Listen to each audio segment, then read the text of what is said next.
ഇപ്പം നമുക്ക് മൊത്തത്തിൽ നോക്കുകയാണെങ്കിൽ നമ്മുടെ മലയാള ഇൻഡസ്ട്രി ആണെങ്കിലും തമിഴ് ഇൻഡസ്ട്രി ആണെങ്കിലും ഒരുപാട് ത്രില്ലർ മൂവീസ് തന്നിട്ടുണ്ട്. നല്ല വിഷ്വൽ ക്വാളിറ്റിയിലും അങ്ങനെ ഡയറക്ഷനും എല്ലാത്തും നല്ല ത്രില്ലർ മൂവീസ് തന്നിട്ടുണ്ട്. അപ്പോൾ നമ്മുടെ ഓഡിയൻസിന് ഏറ്റവും കൂടുതൽ ഇഷ്ടമുള്ള ഒരു ജോണറാണ് ത്രില്ലർ മൂവീസ് എന്ന് തോന്നിയിട്ടുണ്ടോ? ഉറപ്പായിട്ടും ഞാൻ കാരണം ത്രില്ലർ മൂവീസ് ഇഷ്ടപ്പെടുന്ന ഒരാളാണ്. കാരണം വെച്ചാൽ എനിക്ക് പേടിക്കുന്നത് ഭയങ്കര ഇഷ്ടമാണ്. പക്ഷെ എൻ്റെ കൂടെ ഒരു 5-6 പേര് വേണം. ഒറ്റയ്ക്കൊന്നും പേടിക്കില്ല. രാത്രിക്ക് ഒറ്റയ്ക്ക് കിടന്നുറങ്ങാൻ പേടിയുള്ള ആളാണ്. അതുകൊണ്ട് ഞാൻ ലൈറ്റ് ഇട്ടിട്ട് കിടന്നുറങ്ങുന്നതാണ്. എന്നാലും കാണും. അതായത് നമ്മൾ ബ്ലാങ്കറ്റ് പുതച്ചിട്ട് എ സിക്കകത്തിരിക്കുന്ന പോലെ ഉള്ള ഒരു പരിപാടി. പിന്നെ ഈ പ്രശാന്ത് ഏട്ടനും ഞാനും തമ്മിലുള്ള എനിക്ക് പ്രശാന്ത് ഏട്ടൻ ഓക്കെ ആണെന്ന് തോന്നുന്നത് എപ്പോഴാണെന്ന് അറിയാം. ഫസ്റ്റ് പടത്തിന് വേണ്ടി ഞാനും പ്രശാന്ത് ഏട്ടനും കൂടെ രാമേശ്വരത്തേക്ക് ലൊക്കേഷൻ നോക്കാൻ പോകുന്നുണ്ട്. അപ്പോൾ പ്രശാന്ത് ഏട്ടൻ ആദ്യമായിട്ട് ഞാൻ മീറ്റ് ചെയ്യുന്ന അന്നാണ്. അപ്പോൾ പ്രശാന്ത് ഏട്ടനെ കാണുമ്പോൾ 6 അടിക്ക് മുകളിൽ ഹൈറ്റ്. എനിക്ക് ഒന്നാമത് ഹൈറ്റുള്ളവരെ കാണുമ്പോൾ തന്നെ അസൂയാണ്. കാരണം നമുക്ക് ഹൈറ്റ് ഇല്ലല്ലോ. ഒന്ന്. രണ്ടാമത് ശബ്ദം ഭയങ്കര മുരളി സാറിനെയൊക്കെ പോലുള്ള ഒരു ശബ്ദം. അപ്പോൾ ഈ ഇതൊക്കെ വെച്ചിട്ട് ഞാൻ ഇത് സെറ്റാവുമെന്ന് തോന്നുന്നില്ല എന്നൊക്കെ പറഞ്ഞിട്ട് ഞാൻ യാത്ര പോകുന്നത്. പക്ഷെ പോകുമ്പോൾ ഞങ്ങൾക്ക് ട്രെയിനൊക്കെ മിസ്സായി.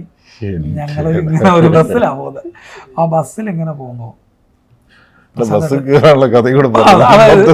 ഞങ്ങൾ ട്രെയിൻ 4 മണിക്കാണ്. 2:30 മണിക്ക് ഞങ്ങൾ മധുരൈ സ്റ്റേഷനിലെത്തി.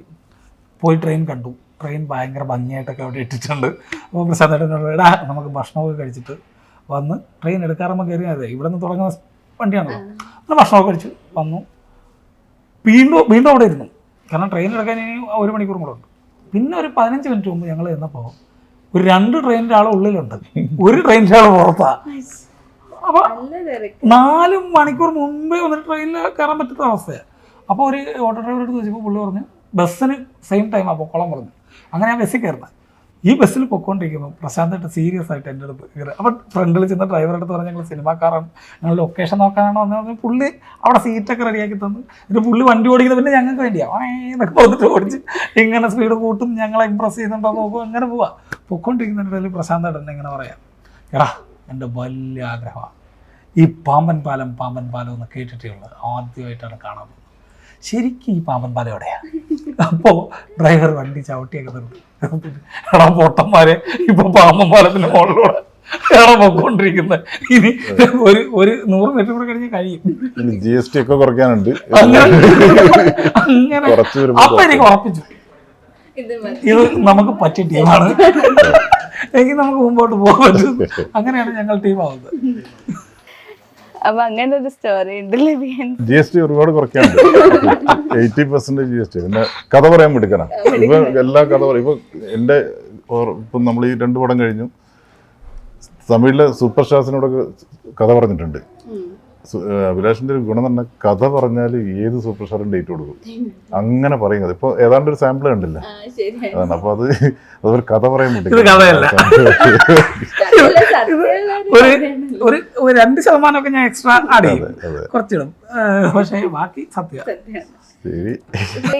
ഇതേപോലെ ഇപ്പൊ നിങ്ങൾക്ക് കുറെ മെമ്മറീസ് ഉണ്ടല്ലോ, അതേപോലെ നമ്മുടെ ലൊക്കേഷനിൽ വെച്ചിട്ട് എടുത്ത് പറയാന് ഭയങ്കര സ്പെഷ്യൽ മെമ്മറി അല്ലെങ്കിൽ ഭയങ്കര സ്കെയറി ആയിട്ട് എന്തെങ്കിലും മെമ്മറി ഉണ്ട്? ആവശ്യം പോലെ ഉണ്ട്. അതിൽ ഏറ്റവും രസമെന്ന് വെച്ചാൽ ഞങ്ങൾ ലൊക്കേഷനിൽ അവസാന ദിവസം ഷൂട്ട് പോവാണ് സെറ്റിൽ.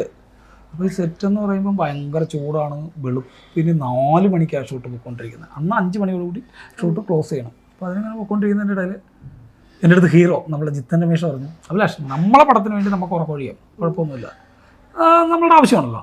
പക്ഷേ ഈ നാട്ടിലുള്ള യുവരാരെന്തിനാണ് ഉറക്കൊഴിയുന്നതെന്ന് ചോദിച്ചു. കാരണം അവിടെ ഒരു 3 പേര് ഇങ്ങനെ വെയിറ്റ് ചെയ്ത്, ആ നാട്ടുകാരാണ് ഇങ്ങനെ ഇരിക്കുക. അപ്പോൾ എനിക്കൊരു ഡൗട്ട്, ഇവരെന്തിനാണ് അങ്ങനെ ഇരിക്കുന്നത്? അപ്പോൾ ഞാൻ ഈ പ്രശാന്തൻ്റെ അടുത്ത് പറഞ്ഞു, പ്രശാന്തൻ വേണ്ട, ഇനി എന്തെങ്കിലും ഇവരെ ആരാണെന്ന് അറിയില്ല, നമുക്ക് അവരെ കണ്ടിട്ട് പക്ഷേ കുഴപ്പമില്ലാത്ത ആൾക്കാരാണ്, എന്നാലും ഒരു പേടി, എന്താണ് പ്രശ്നം, ഇനി എന്തെങ്കിലും സാധനങ്ങൾ എന്തെങ്കിലും എടുക്കാൻ വന്നതാണോ അതോ എന്താണെന്ന് നമുക്കറിയില്ല. അങ്ങനെ ഇരിക്കുക. അങ്ങനെ ഇരുന്നപ്പോൾ ആർട്ട് ഡയറക്ടർ അടുത്ത് ഞങ്ങൾ പറഞ്ഞ് ഒന്ന് സൂക്ഷിച്ചോ അവരെ, കാരണം അവർ എന്തിനാണ് വന്നതെന്ന് നമുക്കറിയില്ല, അവർ ഉറക്കൊഴിഞ്ഞ് റിസ്ക് എടുത്തിരിക്കുക. കുറേ കഴിഞ്ഞപ്പോൾ ഇവരെ കാണാനില്ല. ഞങ്ങൾ ചായ കുടിക്കാൻ പുറത്തിറങ്ങിയപ്പോൾ ഇവരെ കാണാനില്ല.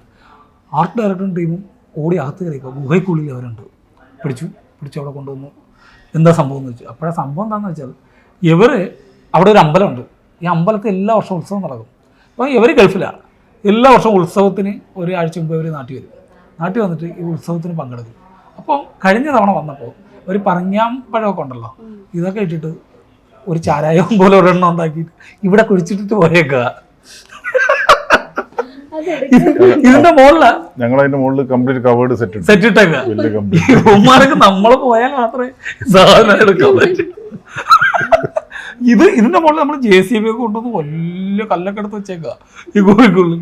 ഇതിന് അടയാളം വെച്ച സാധനം ഞങ്ങൾ മുറിച്ച് കളഞ്ഞു. ഇപ്പൊ അവിടെ ഒരു വഴിയില്ല അവർക്ക്. അവസാനം ഞങ്ങൾക്ക് ഹീറോയ്ക്ക് പാവം തോന്നിട്ട് ഇവർക്ക് ഒരു 5000 രൂപയൊക്കെ കൊടുത്തു, നിങ്ങൾ എവിടെന്നെങ്കിലും സാധനം സംഘടിപ്പിച്ചോളൂ എന്ന് പറഞ്ഞു. അപ്പൊ അങ്ങനത്തെ ഒരുപാട് അനുഭവങ്ങൾ. അത് വെറൈറ്റി അനുഭവമായി പോയില്ലേ? അതൊരു സിനിമയ്ക്കുള്ള സാധനം. കാബൂളി വലയില് ഇങ്ങനെ കുറെ ഇപ്പൊ കഥ എഴുതുമ്പോഴും അങ്ങനെ കഥ ഉണ്ടാക്കുമ്പോഴും ഇങ്ങനെ റിയൽ ലൈഫിനെ എവിടെ നിങ്ങൾക്ക് ത്രെഡ് എടുത്തിട്ട് എഴുതണം എന്ന് തോന്നിയിട്ടുണ്ട്? ഇപ്പൊ പറഞ്ഞില്ലേ ഇത് സിനിമയ്ക്കുള്ള സാധനമാണെന്നൊക്കെ. ഉറപ്പായിട്ടും. കാരണം എന്ന് വെച്ചാൽ ഞാൻ ഇപ്പൊ തന്നെ ഒരു 10-12 സ്ക്രിപ്റ്റ് എഴുതി വെച്ചിട്ടുണ്ട്. അതിൽ ചിലതൊക്കെ റിയൽ ലൈഫ് തന്നെയാണ്, കണ്ടതും കേട്ടതും ഒക്കെ തന്നെയാണ് ഉള്ളത്. അത് എല്ലാ റൈറ്റേഴ്സും എല്ലാ ക്രിയേറ്റേഴ്സിനും അത് ഉണ്ടാവും. നമ്മളൊരു റിയലിസ്റ്റിക് സ്റ്റോറി വേറെ വരുന്നുണ്ട്, നമ്മളൊരു ഡ്രീം പ്രൊജക്റ്റ് ആയിട്ട്. അത് ഇംഗ്ലീഷാണ്, തമിഴും മലയാളമല്ല. അതാണ് അതിന്റെ പ്രത്യേകത. അതിന്റെ ബാക്കിയുള്ള കാര്യങ്ങളൊക്കെ ഏതാണ്ടായിട്ടുണ്ട്. അത് പിന്നെ